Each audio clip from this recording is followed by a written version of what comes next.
जीवों के प्रति दया, मनुष्यों के प्रति, मनुष्य भगवान से कैसे जुड़े, ऐसी चटपटी। संसार में एक ही आचार्य के हृदय में प्रकट हुई, उनका नाम है श्री रामानुज आचार्य। ये भगवान शेष के अवतार हैं।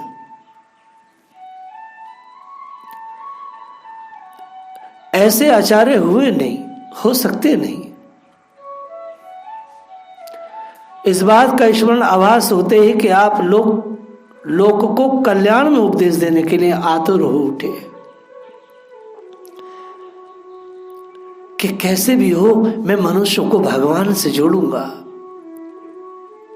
ये जो परमार्थ की भावना है, ये कब आती है? जब इंसान खुद अपने आप परमात्मा का अनुभव कर लेता, जुड़ जाता है, तो चटपटी लगती है। मैं भी लोगों को बोल दूं, भैया तुम भी जुड़ो, मेरे को तो बड़ा रस आया। गुरुदेव गोष्ठी पूर्णाचार्य जी ने मंत्र का उपदेश देकर उसे अंतःकरण में गुप्त रखने का आदेश दिया। इस मंत्र को जपते ही आचार्य पाद भगवान श्याम सुंदर ने इनको प्रत्यक्ष दर्शन दिए। दयालु रामानुजाचार्य ने सोचा कि जिस प्रकार मंत्र जप करके मैंने ठाकुर का दर्शन पाया है, उसी प्रकार सभी लोग भगवान का दर्शन प्राप्त करें। ऐसे मन में भाव आ गया। गुरुजी ने कहा था किसी को बोलना मत, लेकिन अनुभव ऐसा हुआ भगवान मिल गए मंत्र से।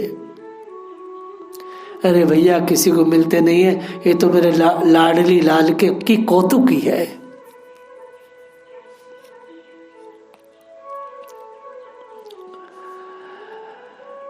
मन में विचार आया, जैसे भगवान ने मुझे दर्शन दिया है, मैं तो नाम जप से ऐसे दर्शन मिल गए, ये नाम तो मैं सबको बोलूंगा।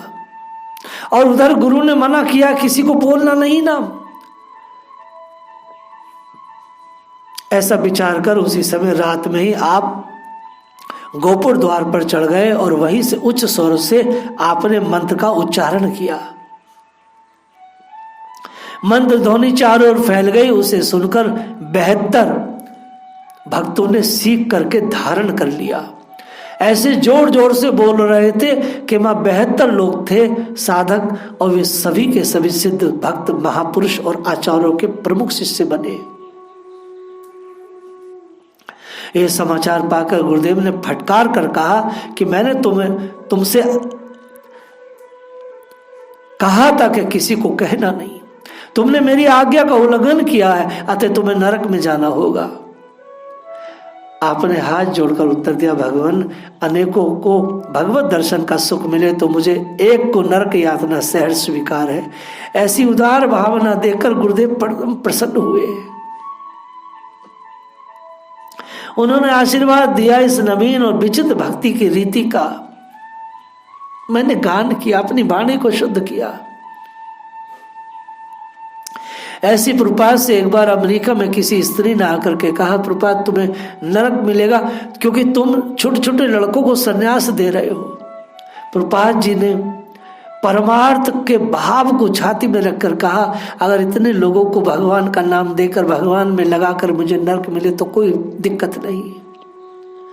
ये महापुरुषों की उदारता है। सर्वभूत हिते रहता।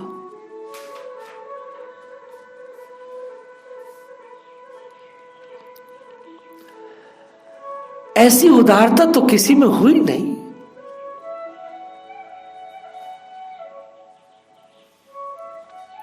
श्री रामानुज जी ने 18 बार गोष्ठी पूर्ण स्वामी जी से श्री नारायण मंत्र का उपदेश करने की प्रार्थना की, और दीक्षा इनकी ऐसे नहीं हुई, इस तरह से इनको नहीं मिला। ये अपने गोष्ठी पूर्ण स्वामी जी के पास कम से कम 18 बार गए। वे हर बार अगले दिन आना, फिर किसी दिन आना, फिर किसी दिन आना, ऐसे कह के टाल देते थे। इस बहाने में रामानुज की सच्ची जिज्ञासा को जानना चाहते थे। अंत में श्री रंगनाथ भगवान ने जब इन्हें मंत्र देने की प्रेरणा दी तब उपदेश करने के लिए राजी हुए।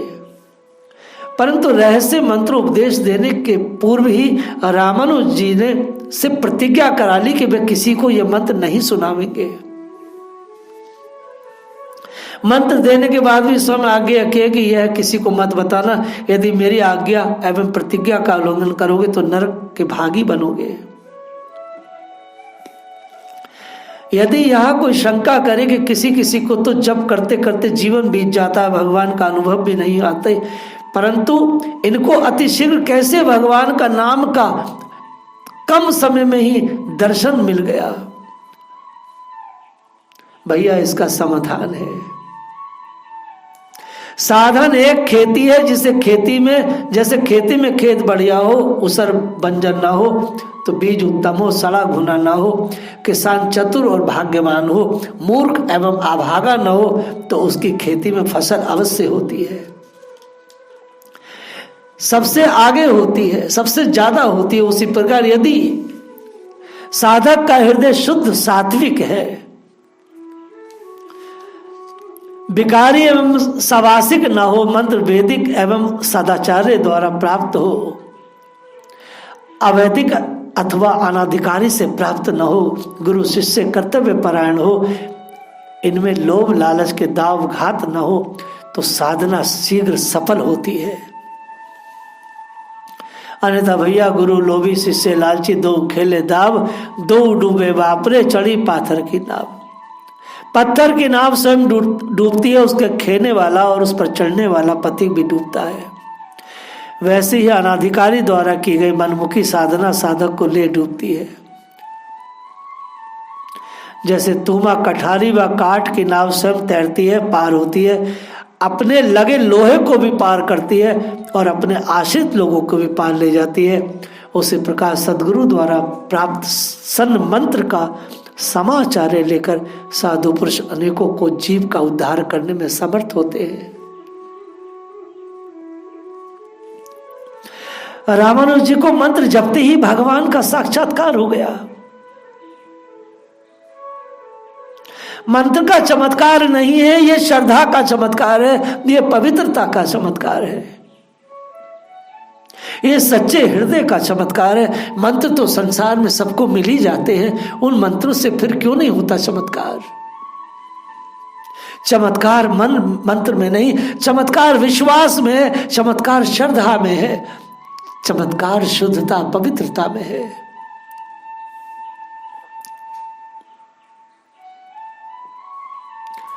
यही आज की कथा का शीर्षक है। मंत्र में चमत्कार नहीं है, किसी मंत्र से ईश्वर का साक्षात्कार होना असंभव है। श्रद्धा में चमत्कार है, शुद्धता पवित्रता में चमत्कार है, निष्ठा में चमत्कार है।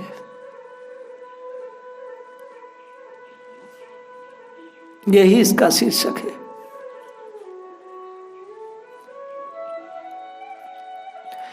बहुत हृदय में करुणा उमड़ी, क्यों ना सभी जीवों में ही समान भगवत दर्शन का कृतार्थ हो जाए, सबको मैं बोलूं, क्योंकि हृदय में इतनी पवित्रता शुद्धता है, कोई छल प्रपंच नहीं है। निश्चित करके आपने सबको मंत्र सुना दिया।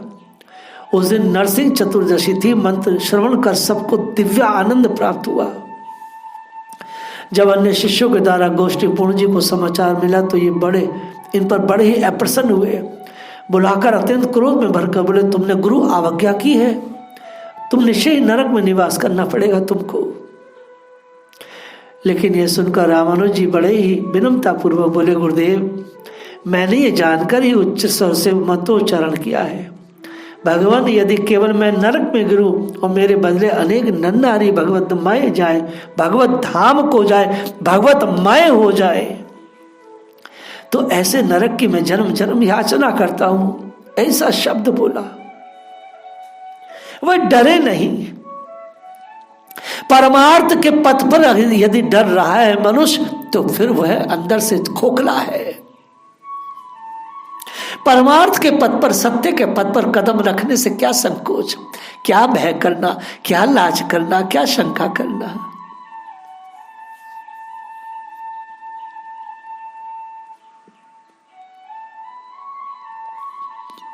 रामानुज जी की यह जीव दया देखकर गोष्ठी पूर्ण जी का हृदय भाव से भर गया।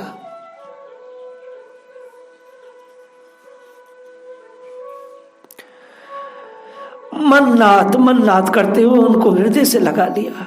मेरे नाथ, मेरे नाथ, निश्चय आप मेरे शिष्य नहीं मेरे नाथ है। मेरे ऊपर महान अनुग्रह करके मुझे बढ़ाई देने के लिए आपने मेरा शिष्य तब स्वीकार किया।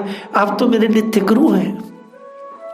रामानुजाचार्य शेष जी के अवतार हैं। गुरु ऐसा बोल रहे हैं, ममनाथ ममनाथ, आप तो मेरे नाथ हो। ऐसी करुणा तो मेरे दिल में नहीं हो सकती। ऐसी करुणा, ऐसी दया, ऐसी जीव दया भगवान के अलावा किसी व्यक्ति के अंदर हो नहीं सकती।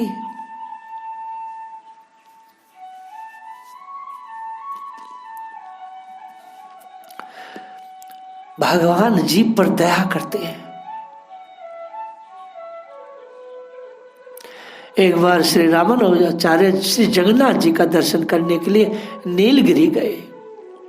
नीलगिरी प्राचीन नाम है उड़ीसा का। वहां अपने पंडों को आचार विचार से हीन देखा, तब सभी पंडों को जगन्नाथ जी की सेवा से हटा दिया। आपने 1000 शिष्यों के साथ प्रेम पूर्वक उमंग के साथ वेद विधि से सेवा पूजा करने लगे। कथा बड़ी रसीली है, कथा बड़ी सजीली है। भक्त और भगवान का प्रेम विनिमय है इस कथा में। परंतु भगवान तो गूढ़ भाव को हृदय में छिपाकर रखते हैं। अब अपने पुराने पुजारियों की सेवा से वंचित दीन दुखी देखकर जगन्नाथ जी ने उस गूढ़ भाव को प्रकट करके दिखा दिया। रामानुजाचार्य जी से बोले कि मैंने उन पुजारियों को अंगीकार कर लिया है, अंगीकार करके त्याग करना उचित नहीं है। अब मैं उनका त्याग नहीं कर सकता, मैं तो केवल प्रेम भाव को ही ग्रहण करता हूं। प्रेमी भक्त के तुच्छ नगण्य अवगुणों को नहीं देखता हूं, उन्हें ही सेवा सौंप दीजिए। रामानुजाचार्य नहीं माने। तब भगवान ने कहा, परंतु इन्होंने नहीं सुना और कहने लगे कि मैं तो वेद वाक्यों से विधि समेत सेवा पूजा कर रहा हूं, उसे कैसे त्याग सकता हूं। ये बहुत अकड़ से गए, क्योंकि शेष जी के अवतार है ना, और वेद की विधि को मान रहे हैं। पंडा पुजारियों का भ्रष्टाचार देखकर पुरी के राजा से मिले। अब ये रुके नहीं। मैंने क्या कहा, ये जो विद्वानता है, ये जो शास्त्र यज्ञ की बात है, शास्त्रज्ञ जो लोग होते हैं वो तिल भी इधर उधर नहीं होते। कभी कभी व्यवहारिकता इधर उधर हो जाती है, लेकिन प्रेम व्यवहार मानता है, प्रेम विधि नहीं मानता। सामान्य जनों में भी आपस में प्रतिदिन कहना पड़ता मैं आपसे प्यार करता हूं, ये व्यवहार है।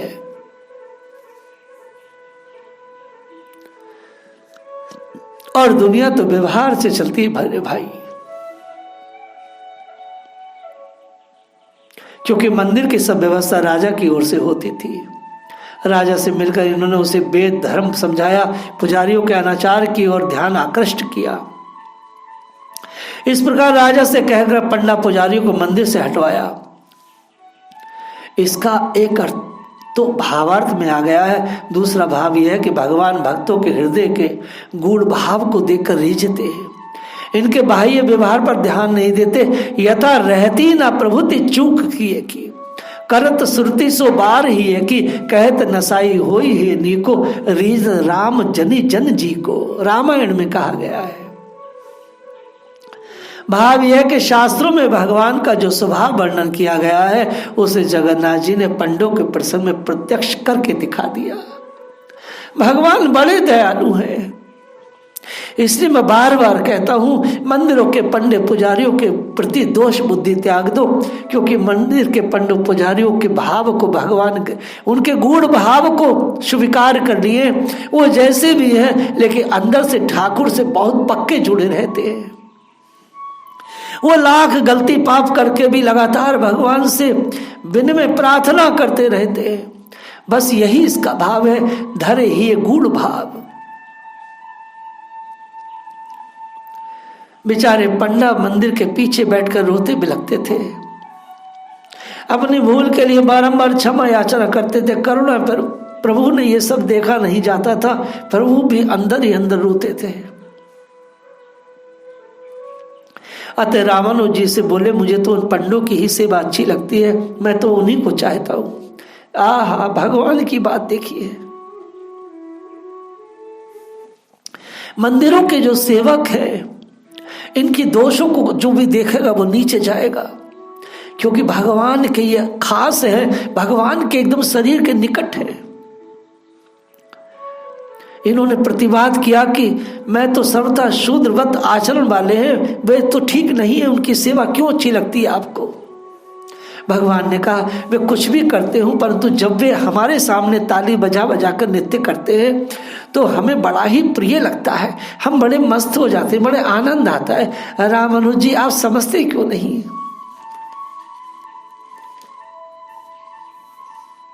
सेवा कार्य उनको ही दे दिया जाए। भगवान पंडे पुजारियों के पक्ष में है, परंतु ये तो सेवा सौंपना तो दूर रहा है, उन्हें मंदिर के जगमोहन में भी घुसने नहीं देते थे, चिपिया लेकर मारने दौड़ते थे। भगवान ने फिर कहा, तब ये बोले, प्रभु वे तो ऐसे आचरणहीन हैं कि स्पर्श योग भी नहीं है, फिर आप उनके हाथ का भोग कैसे आरोगेंगे? भगवान ने कहा,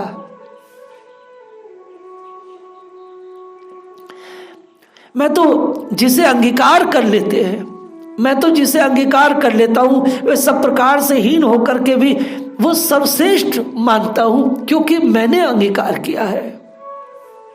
वास्तव में बात तो पक्की है, जिसे भगवान अंगीकार कर ले फिर उसमें दोषी क्या है?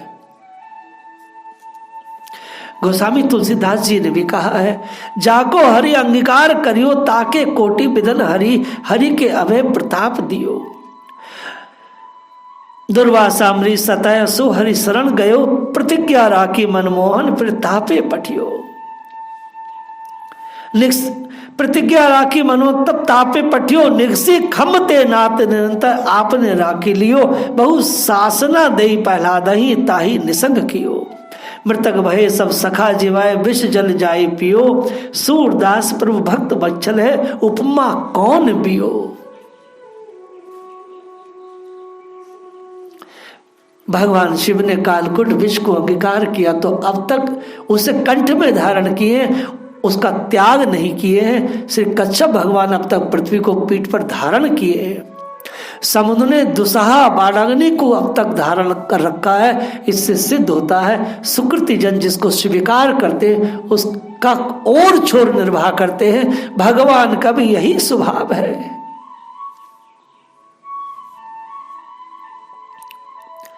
भगवान का भी यही स्वभाव है।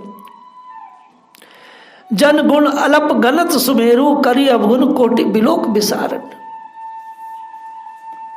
जन अवगुण प्रभु मान न काऊ, दीन बंधु अति मृदुल स्वभाव।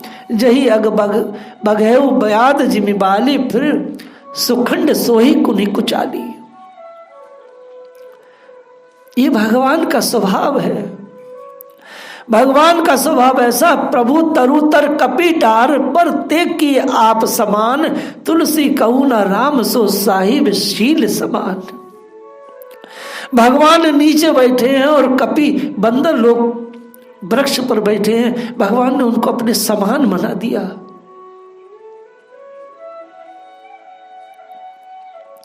रामानुज जी वेद वाक्यों के आधार पर पंडा पुजारियों को अयोग्य ठहराते हुए भगवान श्री जगन्नाथ जी को निरुत्तर कर देते हैं। भगवान हार जाते। वेद में लिखा है देव भूत्वा देवे यजते, अर्थात देवता होकर देवी गुणों से युक्त होकर देवताओं की पूजा करनी चाहिए आदि ऐसा कहते रामानुज जी कि महाराज ये शूद्र है, देव भूत्वा देवे यजते, इनमें कोई देवताओं के गुण नहीं है। मगर भगवान तो प्रेम को मानते हैं।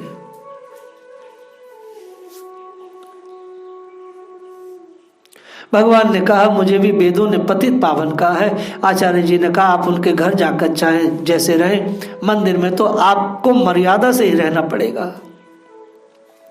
अंत में भगवान ने कहा आप तो भक्ति प्रचार अवतार लिए हैं और यहाँ पुजारी बन बैठे, ये बात तो ठीक नहीं है।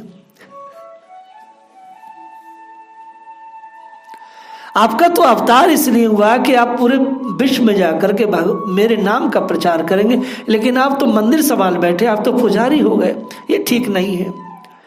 श्री स्वामी जी ने कहा हम जगत में भक्ति का धर्म का प्रचार करें और आप यहाँ अनाचार, ये बात भी ठीक नहीं है। भगवान को फिर निरुत्तर कर दिया। बोले हम तो भक्ति का प्रचार करेंगे, भगवान कैसे सत्यम परम धीमहि, और आप यहाँ अनाचार करें, ये भी नहीं चलेगा। हमने बिल्कुल यहाँ पर संकल्प कर लिया है कि पहले मूल को ही सुधारेंगे और तब आगे जाएंगे। मैंने रामानुजाचार्य जी ने कहा पहले हम आपको ही सुधारेंगे, क्योंकि आपकी आदतें बहुत बिगड़ गई हैं। ये प्रेम कथा है, भक्त और भगवान की कथा है। बताओ कहाँ संसार में ऐसी कथाएं मिलेंगी। भगवान को सुधारने चले हैं आचार्यगण। प्रतापी भक्त के सामने भगवान का वश नहीं चलता। जोरावर जबरदस्त बलवान बसाए नहीं चले नहीं, जिन निज देश दक्षिण भूतपुरी। इतने ताकतवर है रामानुज जी कि भगवान का बस नहीं चल रहा है। जगन्नाथ जी ने कई बार कहा, पर रामानुजाचार्य जी ने रत्ती भर भी ध्यान नहीं दिया। तब भगवान ने एक कौतुक दिखाया। इस लीला को हम लोग कल स्मरण करेंगे। जय राधा।